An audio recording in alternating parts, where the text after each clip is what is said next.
Hi, I'm Michelle Whitehead of Carefree Counsel. In this Serenity Sparks episode, I am joined by Jennifer Lang of Jen Lang Infinite. She's a guide for spiritual owners who want to connect deeply with their inner voice so their outer voice can shine. Jen blends her training in sound therapy, Reiki, opera, and martial arts to support the full expression of voice and self, physically, emotionally, mentally, and spiritually. She weaves the most evocative light language into her work. It's a joy to listen to. I actually have one of Jen's custom sound baths that I commissioned to help me soothe the savage beast of procrastination when it starts to take over my life. As soon as that first chime sounds, I am transported into my focus zone. It's magical. So, speaking of savage beasts, this month's theme of the Serenity Collective is dragon taming, bringing those shadowy fears and simmering stresses out into the sunlight so they no longer have power over us. Jen is a founding member of the Serenity Collective and has participated in every round of Castle Quest where the dragon metaphor was born since we started, I think it's 6 years ago now.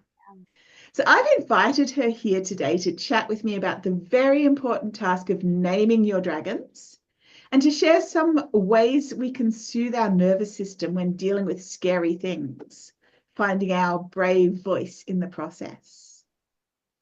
If you've ever found yourself breathless in a business situation, tongue-tied in a tricky conversation, or silencing your truth because it felt too dangerous to share, this one's for you. You're about to learn why your voice work isn't just about speaking. It's about presence, power, and peace. So let's start with a little dragon spotting. When it comes to voice and visibility, what kinds of inner dragons do you see showing up most often for the business owners you work with? And how do they tend to disguise themselves? Oh, this is classic of honestly most people in business, especially women, actually even inside and outside business, where uh, if you're a member of a minority group or you identify as female, there's definitely the voices that we tell ourselves that we take on. That's like kind of like that's the disguised voice, and it's sometimes it's others' projections, sometimes it's voices we've heard from childhood that we've taken on and made part of our identity, and sometimes it's just a social construct of what, or a social cultural construct of, and you believe that you have to be successful, you have to operate in a particular way. This was true for me when I first started singing and training as a singer, as an opera singer, where I took on an identity of an opera singer. And I'm like, well, this is how opera singers are supposed to be. And this is how my voice is supposed to sound like. And yes, there is, I'm going to say, there's power in imitation and copying in order to develop your own, but not when you're trying to be someone else and actually shutting down your own voice in the process. So I think for business owners, it shows up in not being authentic. And that can cover all kinds of things from, you might have a narrative running saying, I can only be successful if I follow this formula that I adopted or bought or took a course from. And I will believe that I will only be successful if I follow this video formula or if I follow this Yeah. marketing formula.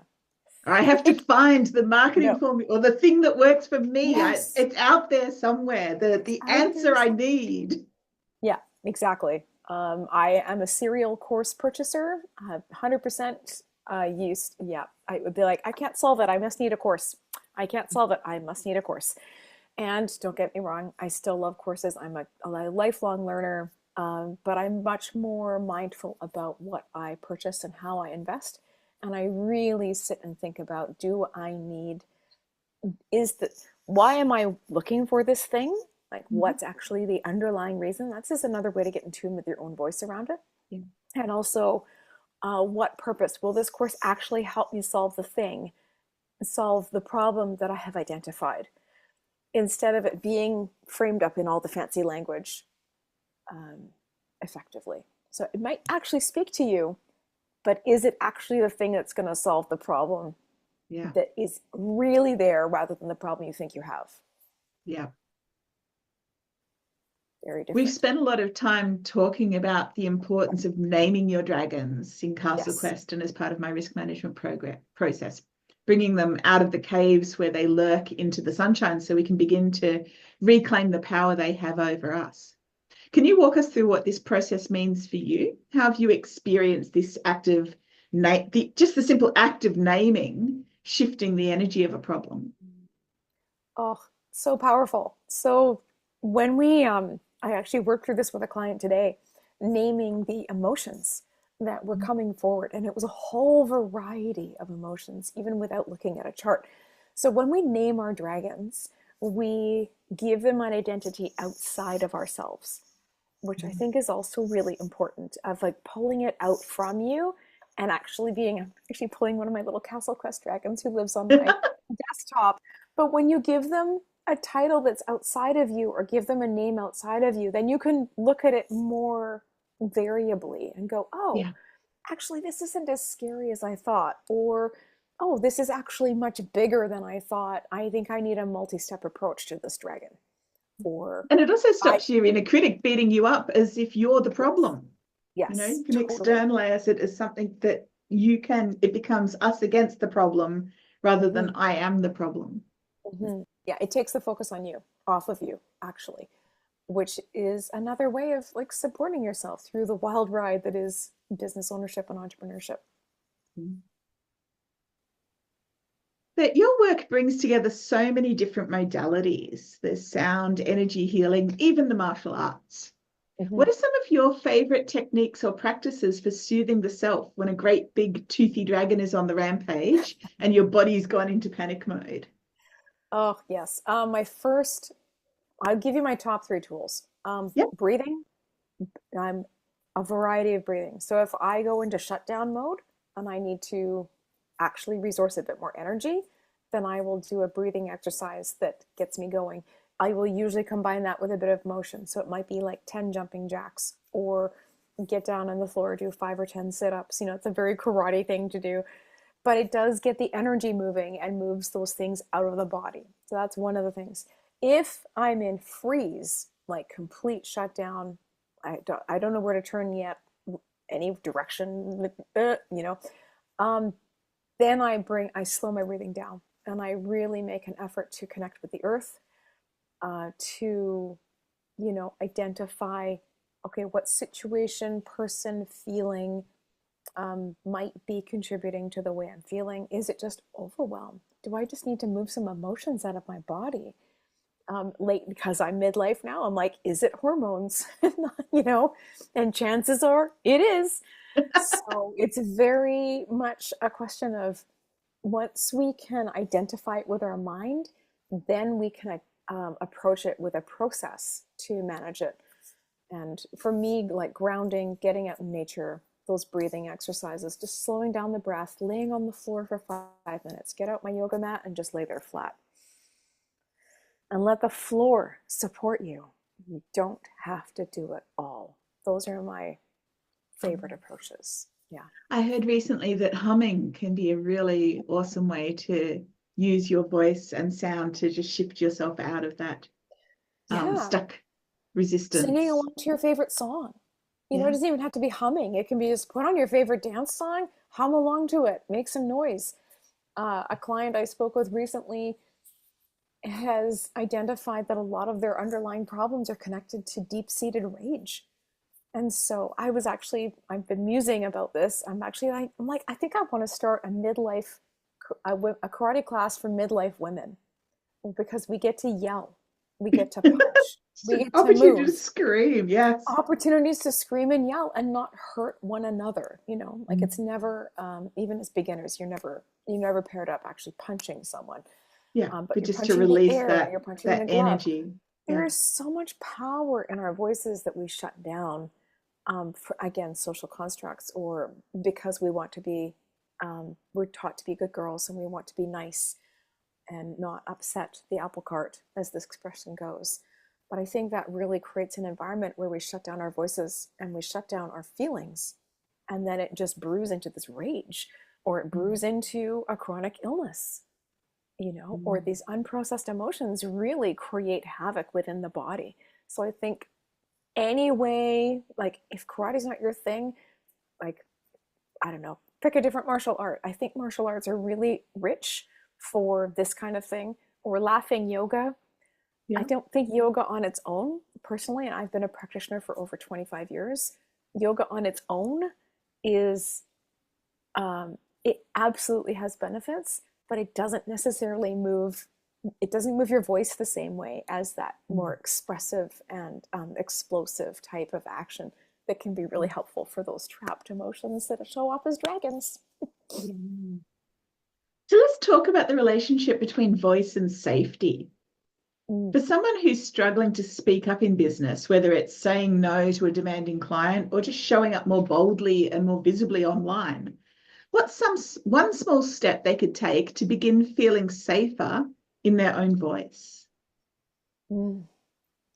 Well, I think a really fun way would be to take a couple of singing lessons, actually, find a local provider and start to get used to singing in front of or with another person. If that, and it's kind of fun, it's just kind of, if that doesn't appeal to you, like if you're like, I'm not musical, so many times I've had singing students and other clients say to me, oh, I totally can't sing. I was told to not just mouth the words in choir. So we carry these deep-seated messages that other people have layered onto us. So I think go get a couple singing lessons, just like 6, and keep going if you want, but I'd say do 6 at a minimum, because it will teach you so much about how your body and how your voice works in space. If that's not available to you, turn on the stereo in your car, put on your favorite song, and sing along to the song in your garage or wherever it is. Like, who cares? If that still doesn't feel possible for you, start with some humming and just hum along. Explore, like, have your hand on your chest and tune into the sensations of humming under your hand when you're singing or speaking. That can be very soothing. What do we do when children or babies are upset?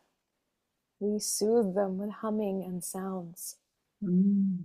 So you can soothe yourself and start to explore your voice by offering yourself the soothing that you would offer someone else. Yeah. I remember one of the biggest breakthroughs in visibility for my business actually came when my youngest child, my daughter, was a baby, and I'd rocking her and trying to get her to sleep, and I'd sing each of my babies, I'd sing them hymns, Mm. and yeah, singing those hymns it might be the middle of the night with them in a sling or something, and just rocking and singing the hymns was such a powerful thing to really ground myself and allow myself to feel safe in the situation, especially in situations where you don't know what's wrong with the baby or something. So why won't they just go to sleep? Yeah. So yeah, connecting with your own voice in that situation through music that has a spiritual feeling of connection Yes. really, really helped me. Yeah. Like, singing doesn't matter. No one is listening except Yeah, yourself, which yeah. can also be confronting.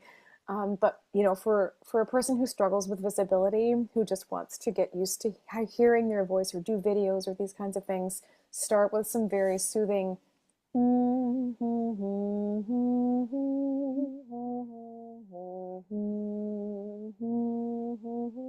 Pick a song, doesn't Lovely. matter, Yeah, you know, just hum and yeah. enjoy the sensations of soothing yourself. Then, ask a friend to cross interview you just for fun.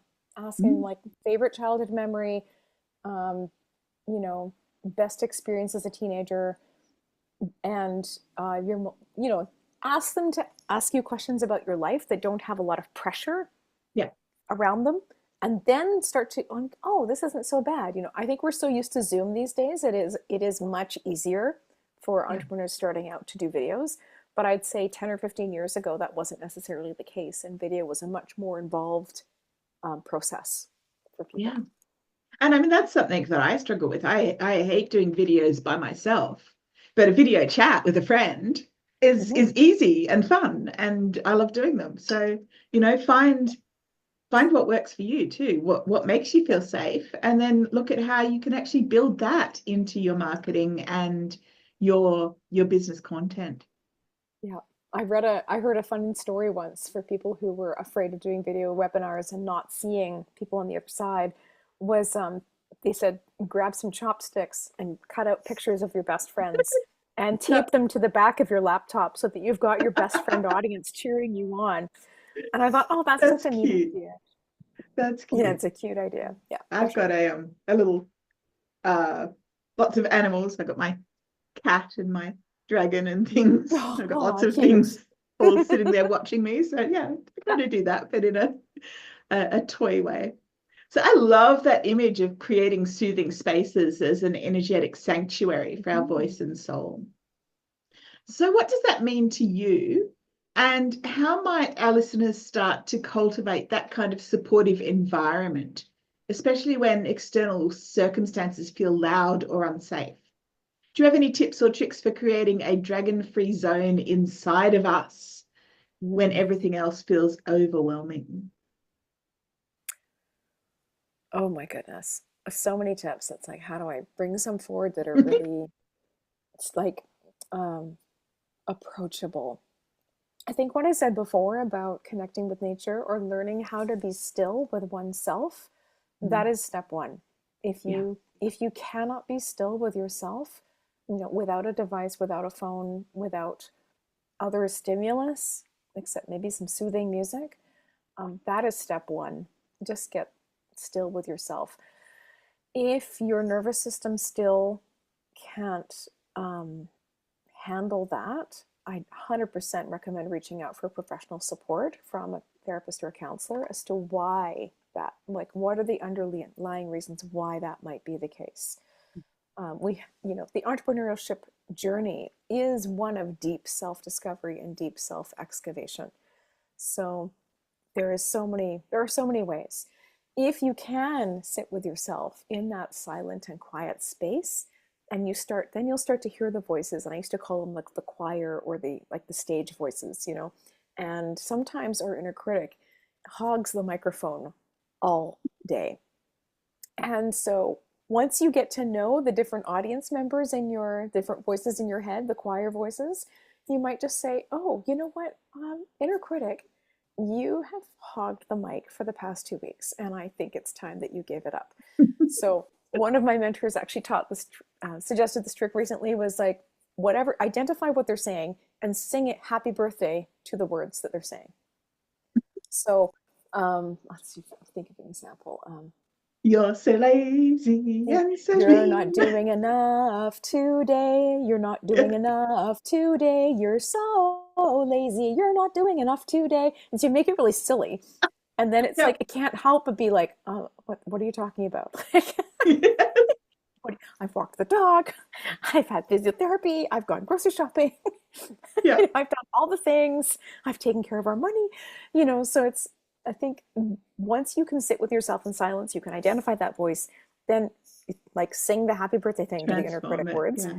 But also don't forget to give joyful songs or joyful experiences to your inner mentor or to Yeah. all those people that are cheering you on. It could be you might hear the voice of a beloved grandparent going, I believe in you.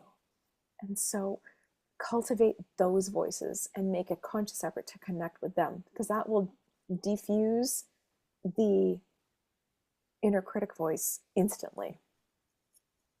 Mhm. One of the things that I find really helpful when I'm in that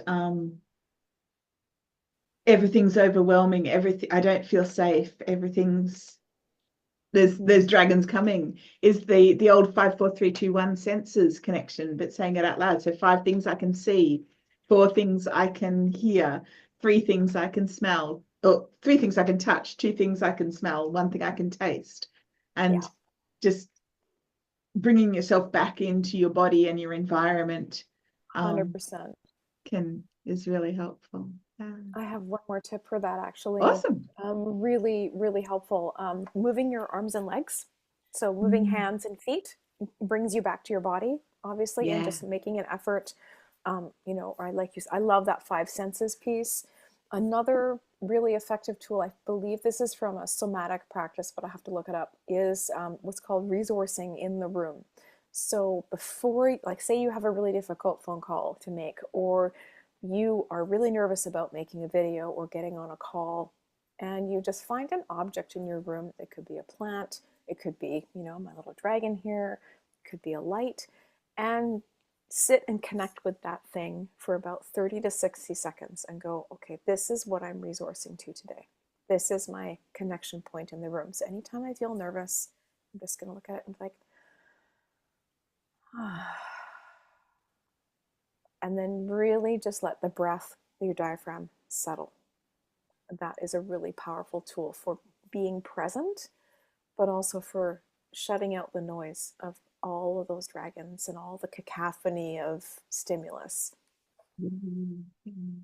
I'm also a huge fan of EFT tapping to Mhm. um, clear things that are coming up and thoughts and issues that are trying to take over my head.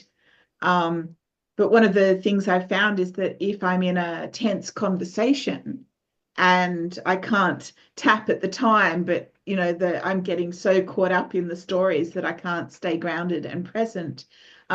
Even just tapping on the inner side of my fingers, which you can hide your hand behind yourself or cross your arms so you can't be seen. But just doing that tapping can be a Yeah, really great way to keep yourself calm and in your body I love it. in That's a times when you great really tip. just want to run away from the situation. Yeah, that's a great tip. Really good. The I love that you mentioned EFT, and the other one, oh, there was one more thing I was going to mention. A belly breath. So quite often, this is what I see a lot of: is people breathe with their lungs up here, and they think that chest breathing is the way to go. And I was like, actually, no, it's the belly breath that's going to bring you back to your center.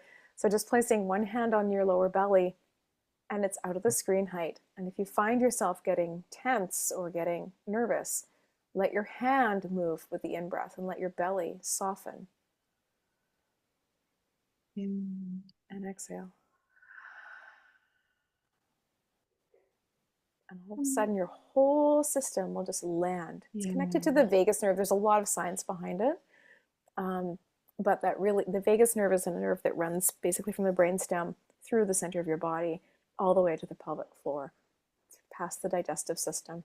So it really, once you tap into being able to connect, you can soothe a lot just through that, just through the act of breathing.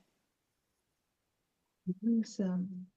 So yes, those um those are some brilliant ways that we can use our body and the resources available to us Mm-hmm. to really help us stay calm no matter what kind of dragon is in our life. And also, don't forget to name those dragons. I hope you really enjoyed that episode. I've loved talking to you as always, Jen. And Mm-hmm.